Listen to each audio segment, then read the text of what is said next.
Fala galera, você que tem uma dificuldade no tema da função afim ou função do primeiro grau, esse vídeo é para você. Vale salientar que eu sou apenas um estudante, não tenho licenciatura em matemática, mas tenho um grande apreço por essa matéria, por essa disciplina. Então acredito que se você ver essa aula, você vai conseguir desenrolar bastante questões, enunciados, interpretar questões, tanto no vestibular, quanto numa questão da sua prova da escola, o que seja. Basicamente, a função afim ou função do primeiro grau ela vai ser sempre dada por uma fórmula geral, que é f de x igual a ax mais b. O que são esses termos? F de x é uma função em relação a uma incógnita dada pela questão, não necessariamente tem que ser o x. Tá? Pode ser qualquer letra do alfabeto, o que você quiser tratar como incógnita na sua cabeça, é só você colocá-la dentro de uma função afim ou função quadrática ou modular, o que seja. O que você precisa saber? Que o a e b são coeficientes e eles vão ditar como essa função afim vai aparecer dentro de um plano cartesiano, dentro de um gráfico. Aqui eu representei. Tá? Lembre-se, essa incógnita x, basicamente um número que você quer descobrir, ou que seja, ela vai ser sempre pertencente ao conjunto dos números reais. Ok? Então, se você não sabe o que é o que são os números reais, eu posso estar fazendo uma aula depois tentando explicar um pouco sobre esse assunto, mas não vou entrar nesse mérito. Como se comporta o gráfico de uma função afim ou função do primeiro grau? Sempre, o gráfico de uma função afim vai se comportar como uma reta. Então lembre-se disso, por favor. O gráfico de uma função afim é sempre determinado por uma reta. Aqui eu representei uma função f e uma função g, ok? Lembre-se, sempre uma reta, ok? Lembre-se que eu falei dos coeficientes a e b? Então, eu não falei que eles davam a forma com que essa função aparecia dentro do gráfico? Então, agora eu vou estar explicando o porquê disso. Basicamente, vocês concordam comigo que se alguma coisa está descendo, ela é decrescente? E se ela está subindo, ela é crescente? Então, show de bola. A partir desse pressuposto, vocês podem analisar que, quando a função for dada por um coeficiente a negativo, o que você vai perceber? Que a função vai ser decrescente. E se o coeficiente a, for positivo, essa função será crescente, ok?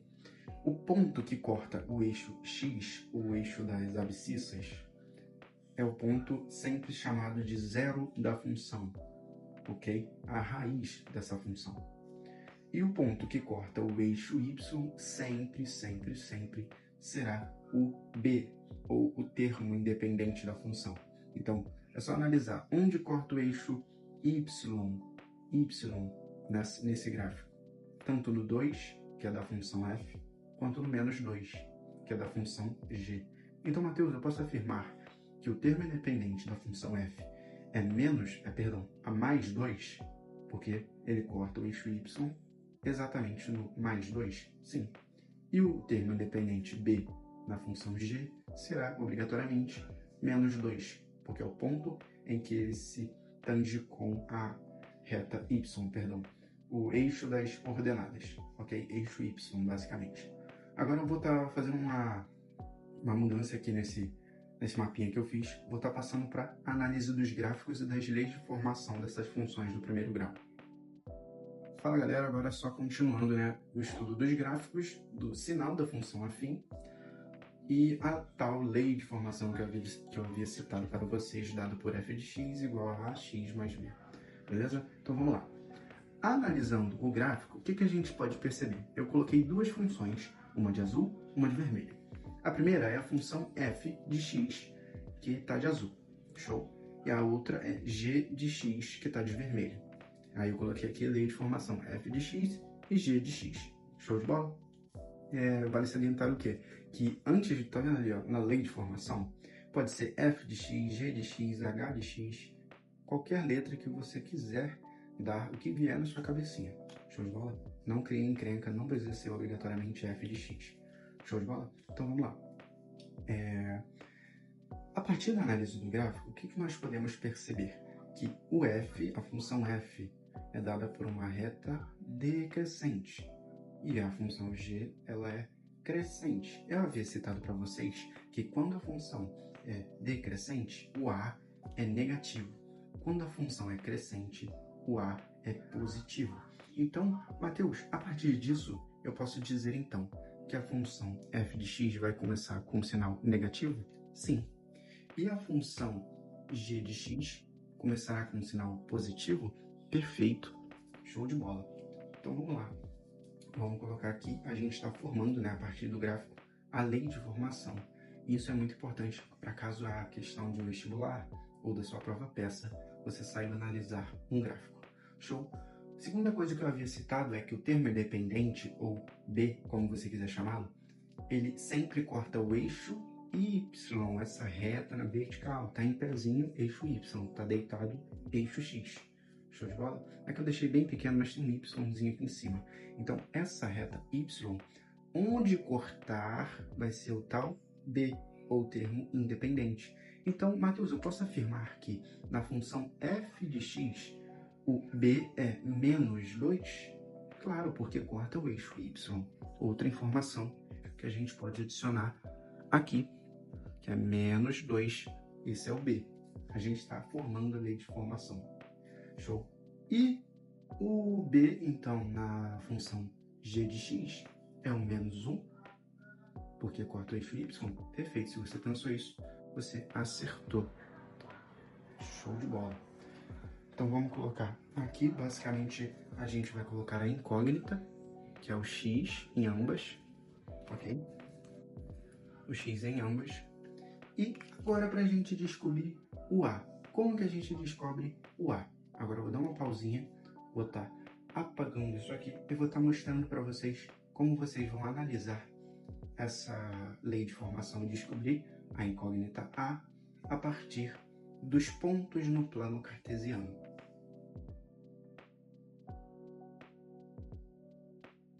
Galera, então aqui para fechar com chave de ouro, como eu disse, a gente tem que determinar o A para fechar ali a lei de formação. E aqui eu vou estar tentando representar para vocês como que você determina esse A. Como eu tinha dito, existem os pontos cartesianos. Esquece essa bagunça aqui, vamos focar primeiro nos pontos do plano cartesiano. Menos 2, 0 e menos 2 na função f de x, como eu tinha deixado aqui no cantinho antes.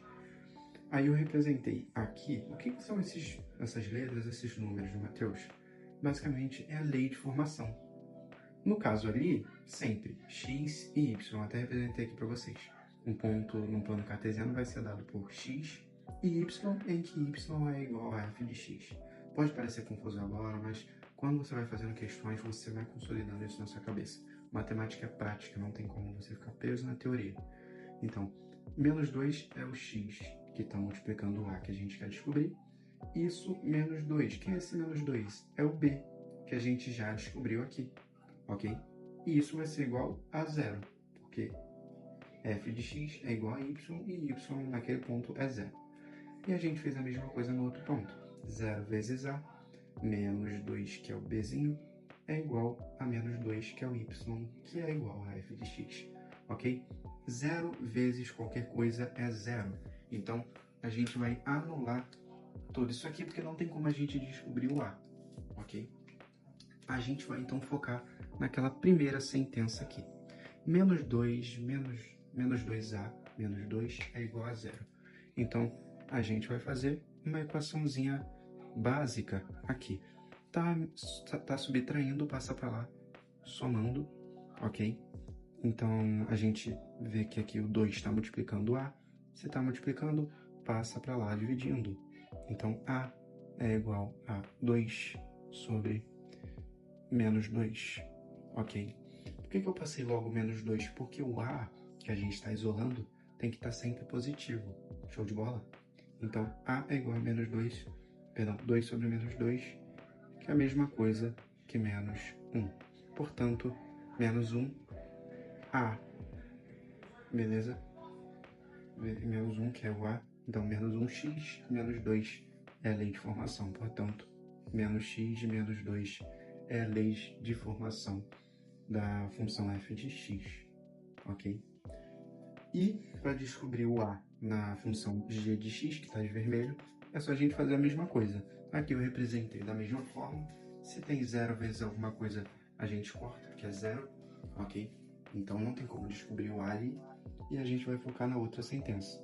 1 vezes A, ou seja, A menos 1 é igual a 0.